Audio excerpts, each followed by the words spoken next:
Morning, everyone. New Zealand Acceptance and Commitment Therapy Training, LTD. She is a UK qualified cognitive behavior therapist and a registered mental health nurse. After completing her psychology training, she proceeded to complete her cognitive behavior therapy training at the Institute of Psychiatry at the Maudsley Hospital in London, and spent several years working for the South London and mostly NHS Trust CBT service. Let's welcome Elizabeth. Hi everyone, thank you for having me, and I'm glad I'm coming in last. It's been wonderful having the time to listen to all the other presenters and all the fantastic questions people have been asking. Joanna, can I have permission to share my screen? It says the host has disabled it. Do you know how? Or if you can't, you've got a copy of my presentation, you can bring it up and share it on your screen if you want. No, I give you a co-host permission, so probably you have. Maybe I'll. Oh, I've got it now. You have now given it to me. That's perfect. Thank you. So I will just bring it up. So I'm talking about acceptance and commitment therapy, and I really wanted to introduce ACT is what we call it, ACT therapy, in terms of looking at the psychological processes and the psychological skills that are important for people to thrive in life. I'm obviously a bit biased because I'm quite passionate about ACT, and it's a modality I mainly work from. And so just really excited to be presenting that to you today. And although we're obviously focusing on trauma, I'm really hopeful, and I think you will see as I do, the more and more I teach and I practice ACT, it's life skills. It's actually more about life skills that people need just to navigate through life and to thrive. So in just getting started, my first slide is about trying to kind of in looking at an approach, at a intervention, an approach, a psychological approach, a lifestyle approach, a life skills approach, important to look at where does ACT fit in. So traditional medical model is very much you are well if there's the absence of disease, and it's about we look at symptoms. We have to recognize symptoms, treat symptoms, and group symptoms to kind of come up with specific diagnosis of disorder, and also develop specific treatments. It is the predominant Western approach to illness. So if there is if from a mental health perspective, trauma perspective, if you're well if you're not experiencing those symptoms, okay, which is really problematic all round, but also especially in terms of talking with trauma, someone who has experienced trauma, complex or single event. I think the other speakers have said, I don't know, single event doesn't really seem to, I very rarely have met people with a single event, but someone who's, experienced trauma, are their symptoms a sign of disease, right? Or are they something else? Is it more useful to understand and to see them in a different way? So the medical model is like, and pretty much what traditional CBT is based on is that, humans are more seen from a mechanistic point of view. So we need to go in there and change, delete, somehow change your experience. There's something wrong and we need to fix this, okay? And that in itself holds, several problems. It's based on a false notion of normality, that there is normal human experience that's to be accepted, and other things are not normal, right? There's a lot of judgment within that as well. And what the person is experiencing is seen as a problem, not necessarily seen as a reaction or a way of relating to experiences that they've had. Elizabeth, I'm very sorry. There's one of the chat room request is can you put it in that full screen so that they want to see a little bit clearly? Is that possible? Oh, sorry about It's that. okay. It's okay. Thank you very Hold much. on a minute. Let's have it. Thank you for putting that in. Yeah. Is that better? Is that better? Yeah. Okay, cool. Yeah. Yes, it's perfect. Thank you very much. Yay, thank you. Yeah, you only missed 2 slides. That's fine. That was the first slide looking at the medical model. You know, and then continuing on with that, how it's based on a false notion of normality. There is that judgment, focus on disease. So dis-ease, feeling distress and discomfort, pain can be seen as a disease, is seen as a disease that must be categorized, pathologized, and we have to focus to correct and remove it. Okay. So it's seen as that our internal experiences are within themselves seen as inherently pathological and maladaptive. So it then leads to us thinking more, even thinking from a trauma perspective, I'm experiencing these flashbacks, I'm experiencing these intrusive thoughts, I feel awful about myself as a person, I'm feeling highly distressed, I'm hypervigilant, there's something wrong with me. This is wrong, there's something wrong with me, it is not okay to feel like that, right? Whereas a different way of looking at it, which ACT comes in, is being more contextual.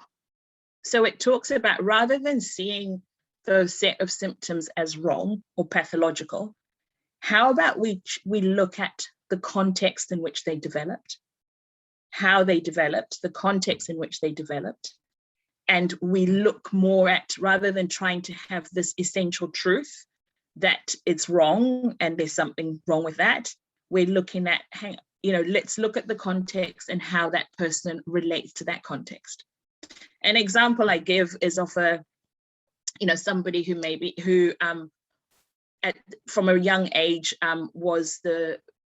had lots of abuse, domestic violence, lots of abuse in different forms of abuse in their family home from their father. And so this particular person had a lot of siblings, and amongst the siblings, they took it in turns every day that someone would stand at the window and look out to see dad when he came home from work. And judging from the expression on his face, they were trying to sense, is it safe to be home right now, or do we need to kind of run away and find somewhere else to stay tonight? And so in that time, she felt very, very vulnerable, as well as that skill that they used, that strategy that they used, I should say, of trying to ascertain his mood and read his mood, did help in some way to sometimes keeping them safe, because sometimes they could tell he was in a foul mood, so they would go and stay with relatives or friends, down the road. Okay, so in terms of looking at how it developed, it makes sense. That's how it developed, and it functioned in a way when she was younger that was helpful. But you then fast forward 25 years down the line, she goes into work. She's working with Joanna. Sorry, you're on my screen, Joanna. She's working with Joanna. She walks in, Joanna's typing away at a computer, and she says, hi, Joanna, how are you doing? And Joanna just goes, yeah, I'm fine, and carries on. And then she thinks, oh, Joanna didn't look at me. She didn't make eye contact. Joanna was quite short with me. Maybe she's pissed off with me. And then she'd spend the next 2 hours questioning Joanna. And almost bordering to the point where Joanna would feel harassed, saying, what have I done, Joanna? I've done something to piss you off, haven't I? Just tell me what it is that I've done. I can tell by the look in your face. And so it would be so fixed in that, and Joanna might try and explain, oh, I just had a report to get in, and really I was just trying to rush on, to focus on my report, or I wasn't really in a particularly chatty mood. But because of how they learned some of the strategies they used in childhood, which maybe in childhood worked and kept them safe, it's looking at now it no longer keeps you safe.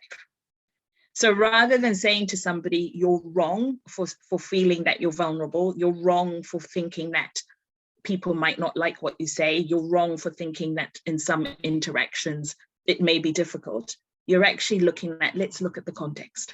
That was something that, an approach that maybe worked when you were younger, and it developed from when you were younger. It's not a sign that there's something wrong with you as a person, but we need to incorporate that context.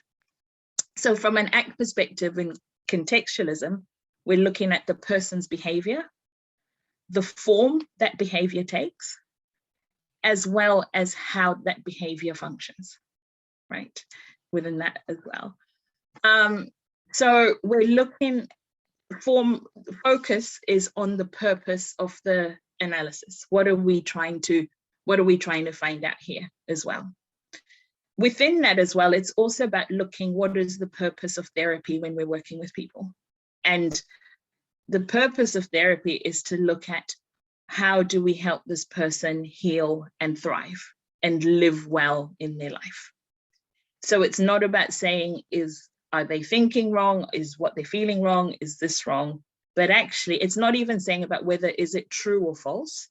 It's actually more about, is this working for you in terms of helping you create a life that is meaningful and fulfilling?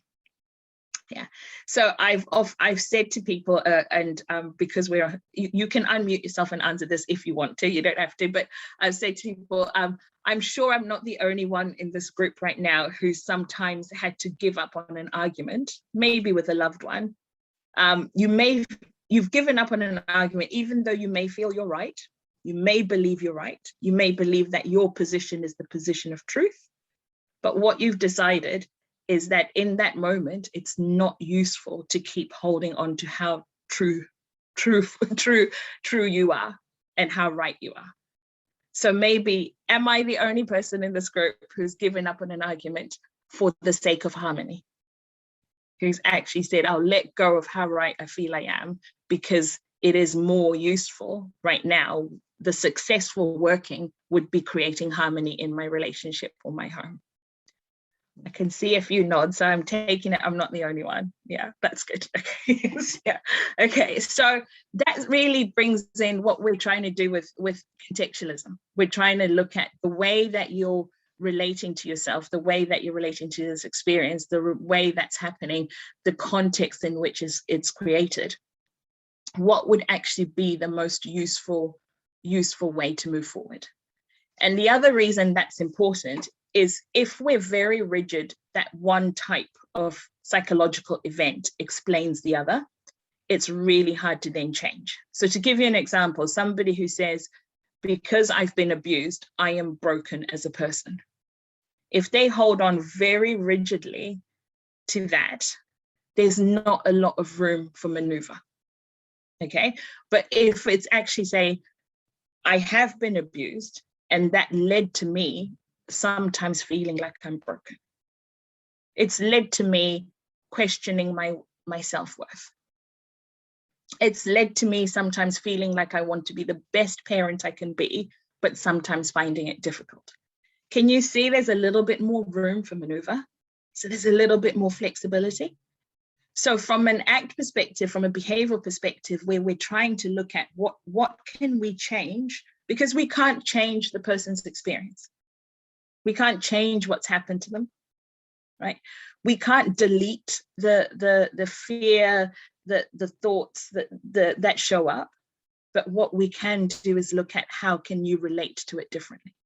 So that's what we're trying to do, is move away from fixed, rigid patterns of thinking or patterns of behavior to look at where are the variables that we can manipulate so that we can do things differently. So it might be somebody who's experienced that every time I have a flashback, when I've been triggered and I start experiencing more flashbacks, what I do is I drink or I smoke cannabis to try and make myself feel better. And that's been a pattern of behavior that they've done as well. So what we might try and do is we're wanting to manipulate that. When you do experience flashbacks and you are triggered, what else could you do differently? So when we can't delete the flashbacks, we can't promise people you're never going to have a flashback, or you're never going to have intrusive memories, or never going to have those internal experiences. But what we can do is look at what is your response style when that shows up.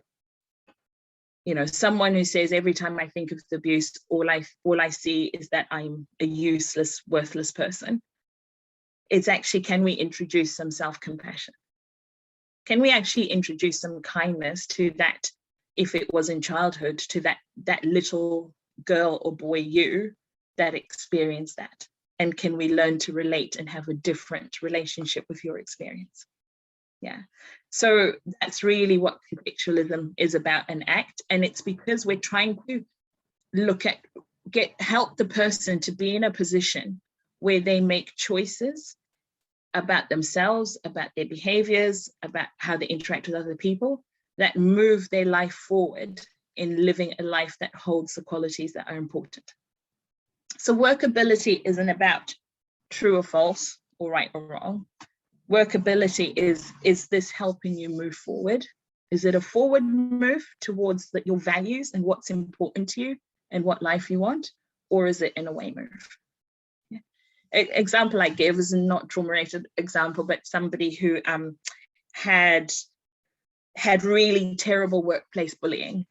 Like, it was quite shocking what they'd experienced, you know, workplace bullying, and had ended up being let go, resigning from the job, got paid off, I think, a couple of months of pay, and then got, you know, left the job. But the company never acknowledged really fully, she felt, never really fully took responsibility for what had happened, acknowledged the pain that they'd caused her.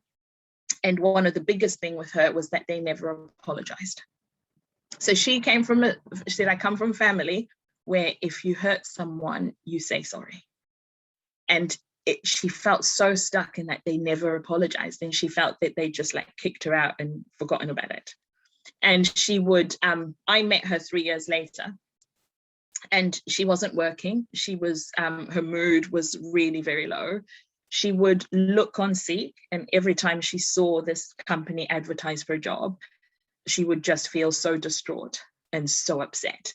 And she was like, I can't believe they're advertising, other people are going to work there, and, you know, yeah, it's not right what they've done. So she came into session, first thing she said was, you're the 5th therapist I've been to see, and if you're going to tell me that I need to let go of this, then I'm going to leave now. And she hadn't even sat down or anything yet, right? And so she was totally so upset about everything. But we don't have the time to go into full detail what happened, but why I brought her up in terms of thinking of workability, it wasn't about whether she was right or wrong that the company was wrong. It wasn't about whether she was right or wrong that they should have apologized. It wasn't about whether it's true or false that people should apologize.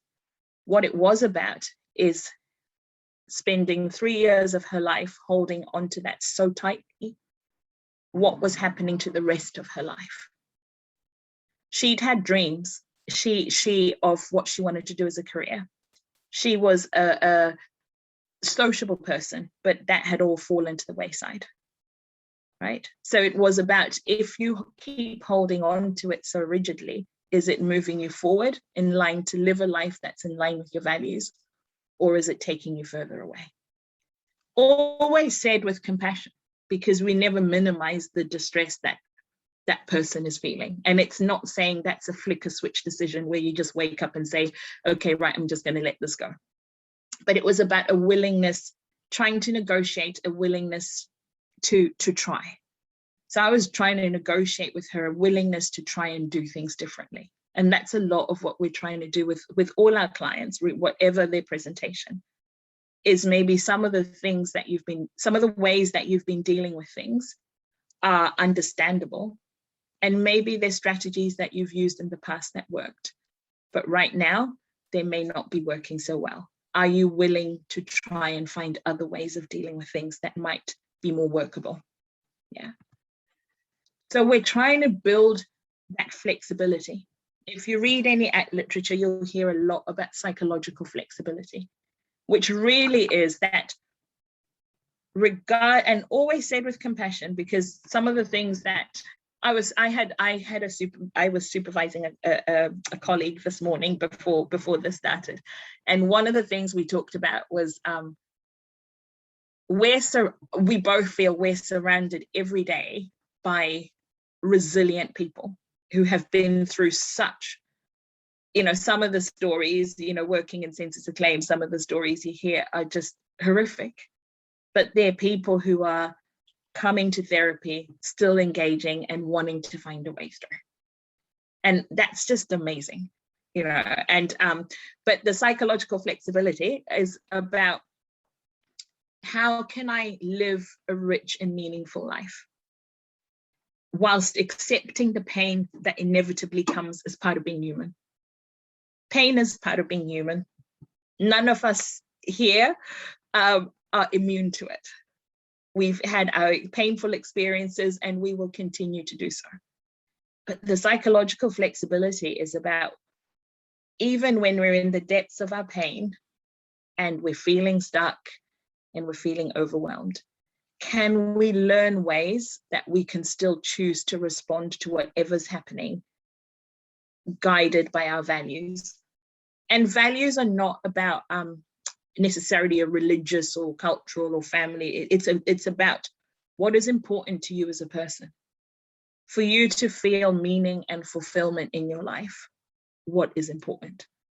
And the challenge is, we're saying that your experiences that you've had don't mean that you, one, are not deserving of still trying to create a rich and meaningful life, but also don't mean that it's impossible to do that. It's hard, and sometimes what you're navigating can be really difficult. But within the ACT framework, what we're looking at these are some of the skills, these are some of the psychological processes that help. So are you willing to try and see if we can find how that may help you? So personally, I think from working with people from different cultures and different ethnicities, that's also one of the reasons. I'll mention a few throughout my talk. Why ACT is, and working from that contextual framework, is so useful, because I'm actually coming at it from, these are psychological processes, but how I work with you to ignite those within you is very much from a place of respecting who you are as a person, where you come from, who your people are, and what's important to you. And I tell the story, I was told I was going to Gisborne. I was asked to go to Gisborne to do an ACT workshop. And the reason I specify that, because it wasn't actually Gisborne, it was like 2 hours away from Gisborne in the middle of nowhere by this coast, that I was just like, I thought this was Gisborne. It was not a city, it was in the middle of nowhere, absolutely beautiful. And it was a Kaupapa Maori NGO. And I went and did this workshop, and as I arrived, it was an amazing welcome, and they had their kamatua there, who after he saw me decided to stay for the workshop. And he said to me, he said, he was completely honest, and he said, when the DHB said that they were, they'd organized for someone to come and do this workshop for us, he said, part of me just thought, it's just another, I don't know, it's just another workshop, that's got enough, that doesn't actually recognize our people or what's good, what might work for our people. And he said, and then I looked at you and I thought, well, actually you're not Pākehā, so maybe it might be something that I can relate to as well. So he was completely, and he stayed for the workshop. And I'll just tell you one piece of it. One part of the workshop, we were talking about building awareness and being presence and awareness. And in terms of talking mindfulness. And he said to me, Elizabeth, he said, I wake up every morning at 2-3 in the morning, and I have to face a certain direction and watch the sunrise. And I have my prayers, because I'm now the kamatua of my family. I have certain specific prayers I have to say, and I have to be very present and watch the sunrise. And he said, is that what you're talking about? And I said, that is it. That is mindfulness. I said, so what I also love about ACT is not so much about the words. We have to use the words, obviously, to teach and to have a shared understanding of that, but it's about the meaning you and your client make of it. So you can really getting to know that culture of who you are and where you're from is so important. There's one part of the model that is about not getting hooked into your thoughts. And I always talk about, I'm Zimbabwean, and in Shona, there's no word for depression. The closest word to depression is kufungisa, which means to think too much, right? So I don't have to use diffusion, but I can talk about not getting so hooked into your thoughts. So it's the same psychological process, but it's delivered in a way that is respectful of who you're working with. Yeah. So some of you here are probably familiar with CBT. So I'll just have had one short slide, just a little bit of some differences with traditional CBT. So CBT really focuses on changing or correcting thoughts in order to alleviate suffering. So it's like the way we alleviate suffering is we go in there and there's thinking errors and we change and correct them. ACT says that from a contextual perspective, it's more about how, like, there's no one in this group, or if there is, do tell me, but I'd be surprised if anyone in the group can say, I'm never ever going to have this thought ever again. I've been very successful at deleting a certain thought from my repertoire of thinking, or I've been very successful at deleting a certain emotion from my human responses. Like, we don't have a choice over those thoughts that show up. We don't have a choice over some of those feelings that show up. I think one of the speakers talked earlier about, especially if some people, if their trauma they've experienced at a very young age, pre-verbal, we don't even have the words. At any age, it's really hard to communicate that. So we're trying to say that, and whether you like it or not, if I blow in your eyes, you're going to blink. So whether we like it or not, if we experience pain, if we experience a difficulty or something or trauma, we're going to experience pain. So it's less about trying to delete or correct that, but more about how am I going to respond? How am I going to show up? How am I going to respond to this when it shows up? Yeah. And an example I have there is a client who used to be couldn't even go into public places, like talked about going into a supermarket. And if she heard a child crying, she would literally have to walk around the supermarket because she would just get these flashbacks of her abuse, but also this intense fear that something really terrible might be happening to this child. And she had to go check that the child was okay. And so sometimes it would be following a family down the aisles in the supermarket just to make sure the child was okay. All right. So fast forward down the line, a couple of years of therapy, and those experiences occasionally still show up, but she handles it very different. She recognizes how she's feeling in her body. She feels it very much in her body, and does exercises to ground herself. So she's in her body. And she recognizes the narrative that her mind is giving her. This child may be being abused, something may be happening. She recognizes it with compassion to herself from her own trauma perspective. That actually, that's something that her mind gives her because it's what she experienced. And something that her mind gives her because she's always said, I would hate for another child to go through what I did. Right. So once she understands it from that perspective, she can learn to respond to it differently. Yeah.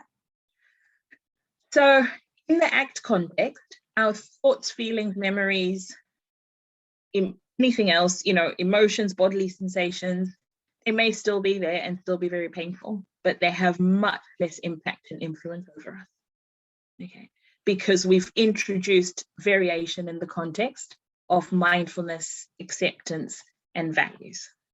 That right now, my response, my fear, flight, freeze response is saying, I've got to do this, but my values of how I want to live as a person and what I want my life to be like are actually encouraging me to do this. So what skill do I need?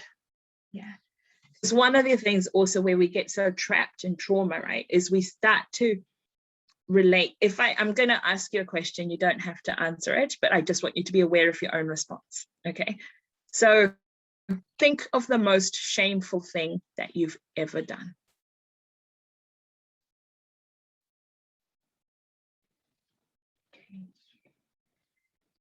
Now I want you to notice what you felt when I asked that question. Right, notice, did you feel, was there a sense, was there any tension? Was there any sense of shame, of guilt? Was there any sense of, oh gosh, I hope I don't have to tell anyone this? Or all sorts. Or did it take you back into that place, you know, where you remember that? So, I mean, everyone would have had different reactions, but I'm hoping what that shows is that it's actually really hard to avoid stuff. And avoidance is one key part of trauma, isn't it? PTSD and complex PTSD, right? Is that actually showing that it's really hard. Our brains don't have a delete button, and all it can take is one word, and me asking that question, and it can trigger a whole lot of stuff. So for our clients with trauma, all it may take is one thing, and they feel, and they're triggered. And they initially may not even be aware of it, exactly what the trigger is. And also those around them might not know. But what then happens is you can then develop this fear, you know, as someone experiencing trauma, you might then develop this fear of those thoughts and those reactions. And you start to evaluate them as bad, and things I don't want and things that I shouldn't have. So you start trying to avoid them as well. They may have some self-descriptions attached to them. I am a vulnerable person. I'm not good enough. Shame and guilt, all of these attached to them as well, right? And so that's how people then just become fused and really stuck with that internal experience and trying to avoid it. And then sometimes the behaviors they may engage in to try and avoid it are behaviors that just make things worse. You know, it might be addictive behaviors, it might be just, I'm going to stay home and shut out the world behaviors, all sorts of behaviors as well. Yeah. So that then leads into psychological inflexibility, because we may not, that person experiencing trauma may not then be present in that situation. The present moment just disappears, and they get so stuck with their thinking, their sense of self, thinking of the past, the fear prediction of the future, and completely get stuck.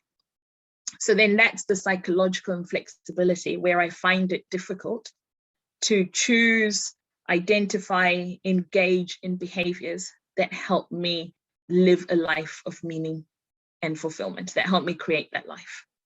Yeah, and that's what we call psychological inflexibility, where things happen and I get stuck into those unhelpful ways. So from an ACT perspective, there's a hexagon in the slide that you can see, so I'm checking the time. It's hexagon that I'll start with experiential avoidance. So when we're psychologically inflexible, we avoid distressing experience in internal experience. Fusion, we get so stuck with our thoughts and fears that our mind gives us. So it becomes less about if I'm avoiding let's say I'm avoiding a particular place, you know, and I have thought, I'm just trying to think of somebody who thinks being around people is really dangerous. So I won't actually think that's a thought my mind is giving me. I'll think that's an actual thing. That's actually what's going to happen. So I'm just thinking of a client who's struggled to go into the school grounds to pick up her children, because she doesn't want to run into people, because her mind tells her everyone's going to look at you like you're weird, everyone's going to think you're weird, everyone's going to see that you're useless. How are you even going to be able to communicate people? So she fuses with those to the extent that they guide her behavior. So she stays in the car rather than recognizing them as thoughts her mind is giving her. I'll go back to the top. Dominance of the conceptualized past and future. So we get so fused with things that have happened in the past, our predictions about the future. We're not really present and aware what's going on right now, right? Lack of values is that clarity and contact. We struggle to identify what's really important to us as people. And we also struggle to have enough contact with it that it helps guide our behavior. And then that can lead to inaction, impulsivity, and avoidance. And attachment to the conceptualized self is we develop these self stories and these narratives about ourselves. Traditional CBT, you might look at that as more our core beliefs of inadequacy and whatever they are, negative core beliefs, and we become very attached to these as well. I like acronyms, so I've put all of that in an acronym that I call in the STUCK acronym. So the S is for struggle, which is avoidance, trapped, attached to past and future, undecided, where we're in lack of clarity and contact with our values, consumed, where we're fused with our mind is giving us and our conceptualized self, and then we're tied up in knots as well. Yeah. And then the opposite, we're trying to move from stuck to flex, right? Being more flexible. So like I said, the goal of ACT is how do we increase psychological flexibility? How do we support our clients to be present fully, right? To even when it's painful to be present. How do we support our clients to and ourselves to live a rich and meaningful life, even in the face of pain? How do we support our clients to keep their eyes on the road in terms of trying to make forward moves in terms of our values, even when things are painful, right? And then the core ACT therapeutic processes, this is the other hexagon, which is the flip of the other one. So instead of avoidance, we're wanting acceptance. And it's acceptance that this is how I feel. It's not acceptance of an external situation that's not healthy. It's acceptance of, shoot, I've just been triggered right now. And everything is just firing up. This is how I'm feeling at the moment. And I can meet that with compassion and self-kindness, but also understand that in terms of my trauma history so that I don't have to get into a fight with it. I can make room for it. And then, which means that I can expand space around that. So I might be in a situation where there's all my trauma response, but I can make space for it so I can also connect with my values and what's important. Yeah, so like a camera lens zooming out a bit, making room, being in touch with it, not dissociating, but making room with compassion. Yeah. Instead of fusion, we have diffusion.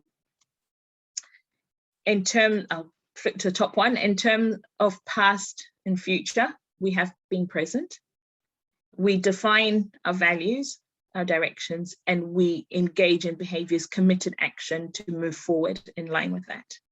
And the self as context is stepping into that perspective where for each of us, and I want you to think about yourself as I'm saying this, for each of us, I am here now. And everything that's happened in my life and everything that will happen, it will always happen.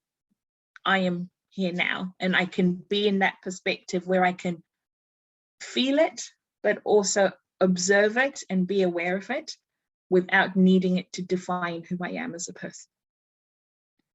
So think of all the painful experiences you've had in your own life, the difficult situations, and giving yourself that permission that it doesn't have to define who you are.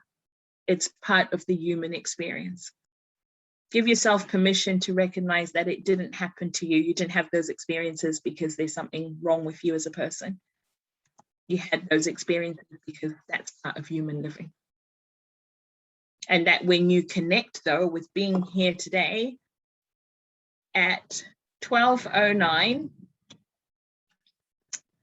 on the 29th of October, 2021, you still have a choice as to what you do with your life right now, today, even with everything that has happened and will continue to happen.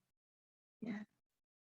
And so the skills that we're trying to teach to help us are the flex, which I've got now, which is feel it, the present moment awareness, acceptance, let it be, acknowledge that it's there. I don't need to go and take drugs, drink, or do whatever it is to get rid of it, even though it's really painful. And it's understandable to not want it, but I can still accept that it's there and it's part of my response. Listen, noticing all the thoughts, all the ideas, all the narratives my mind is giving me. How old is it? Let me listen to them. Expand, make room for it. So notice it as that's what our minds do. Our minds are created. They have a negative bias, and they're also created to, our minds just think all the time. And thank goodness we don't hook into every single thought our mind gives us. But some thoughts, especially trauma and difficult ones, seem more sticky, but we can still find ways to unhook. Self as context is really developing that more stable sense of self as well. And that I can then execute, which is choose and engage in a response that's in line with my values. Okay, and that's me, bang on time to do with. Yes, a minute late, Joanna, I'm sorry. Yes, but yeah, that's me to do with ACT. Yes. Yeah. Bang on time, amazing. Yes. Well, can you close your viewing things, Elizabeth? I will. Thank you. I will. Stop share. There we go. Lovely.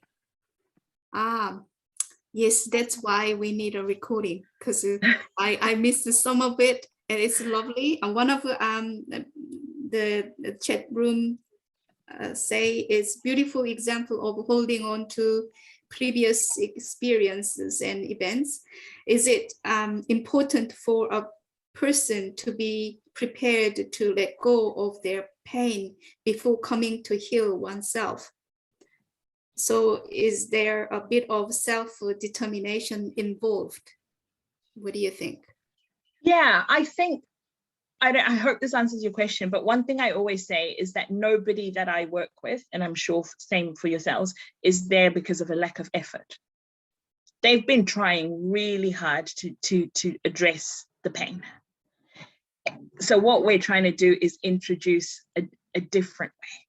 So it's more of a willingness to look at what is working and what's not working.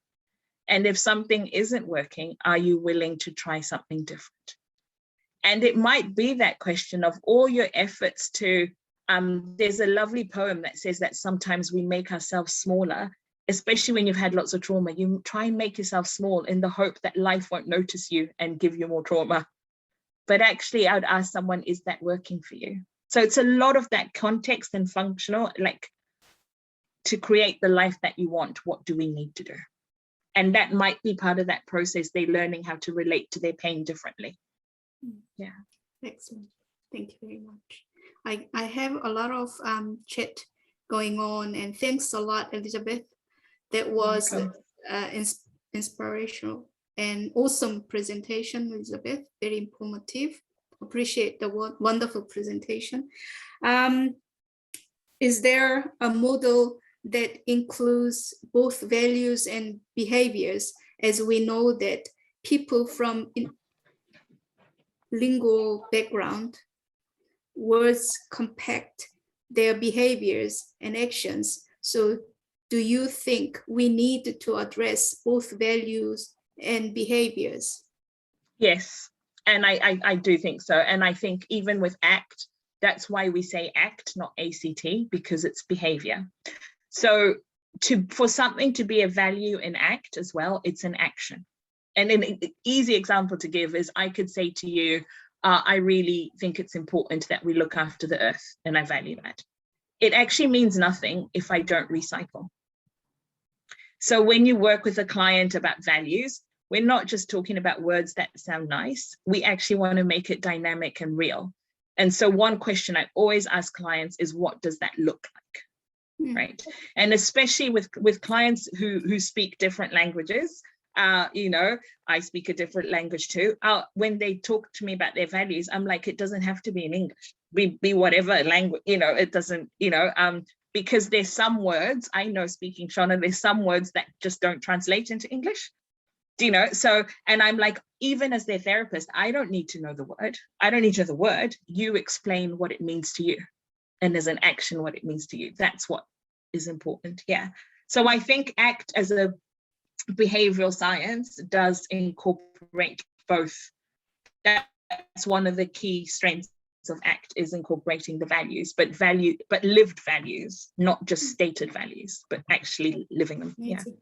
Many people think that depression is a first world problem, as you say, is having time to think instead of about fighting to survive. would this make us more resilient, or the other words around?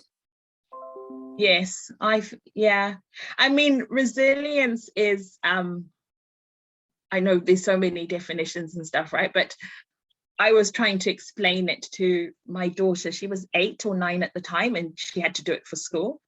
And I said, you know, she probably know this metaphor. I said, it's like the elastic band. I said, it's like an elastic band. You stretch it, but then it comes back to shape. You stretch it and it comes back to shape.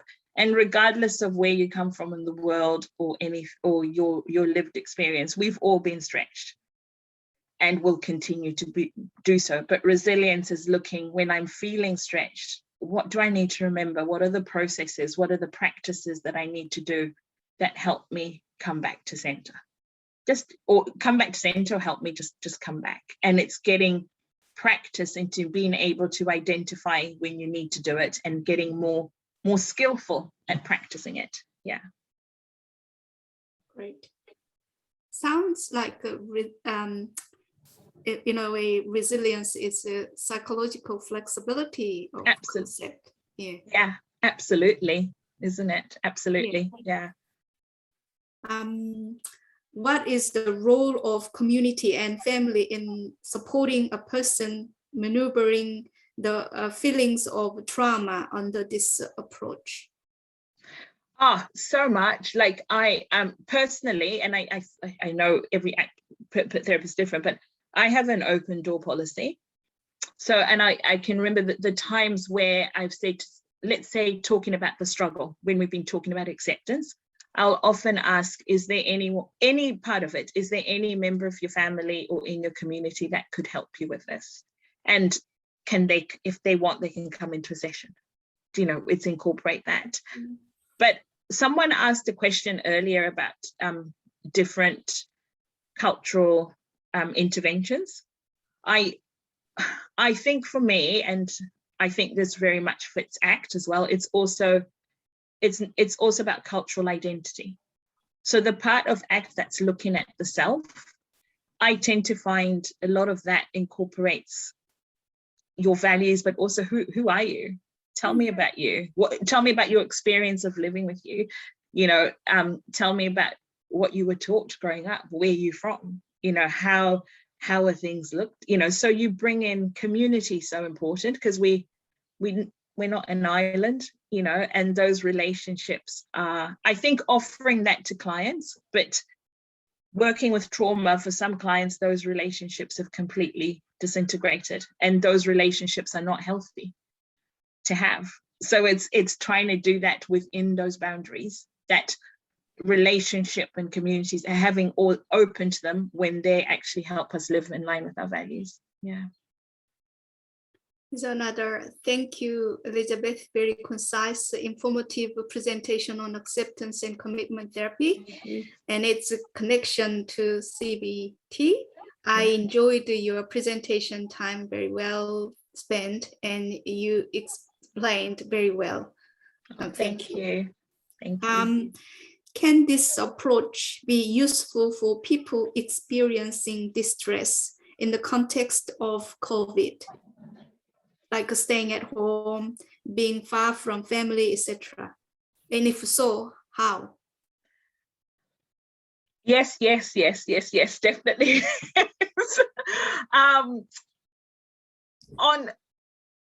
So on all sorts of different levels, right? But I think it's there was this research done, right? And it did include I did, you know, do the survey in New Zealand as well. It included across the world.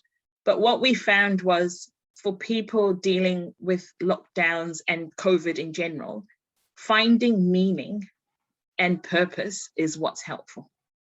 So realizing that I can't live my values in the same way. So if I'm somebody who it's about connecting with loved ones and physically being with them, ACT differentiates between a value and a goal. So for instance, I can say a value for me is feeling and being connected to friends and family. One way of doing it when I'm not in lockdown is physically going to meet them. That's a goal. That's not the value. during lockdown, another way of doing it, I don't think I've ever spoken with my sister on the phone as much as I have during lockdown. I speak to her like twice a day, probably some days, you know, that's a different way. So the values are, we have our values, they're the direction, but the goals are the different ways we meet our values. COVID and all the restrictions has challenged the usual ways we live our values. The challenge back from an ACT perspective is your values are still there, but we need to, let's get creative about how you then live in line with them. Yeah, and also let's look at how you deal with the fear and anxiety, the future fears, everything else that shows up as well. Yeah. Thank you. Thank you. It's beautiful. So now we are wrap up. It's been privileged to have you all, and I'm really thank you for participating and chat rooms and observing, active listening all. Thank you very much. And thank you for the beautiful presenters who continuously supporting community as well as us. Thank you very much. And if you still want to connect with us, we have our website, shama.org.nz. You can link to, and I'm sure once we done our editing of recording, we will put there. And our newsletter is ongoing information about the ethnic community. If you want to subscribe, email us, then we can let you in. So what's happening in ethnic community out there, we will give you that snippet of ideas. And thank you.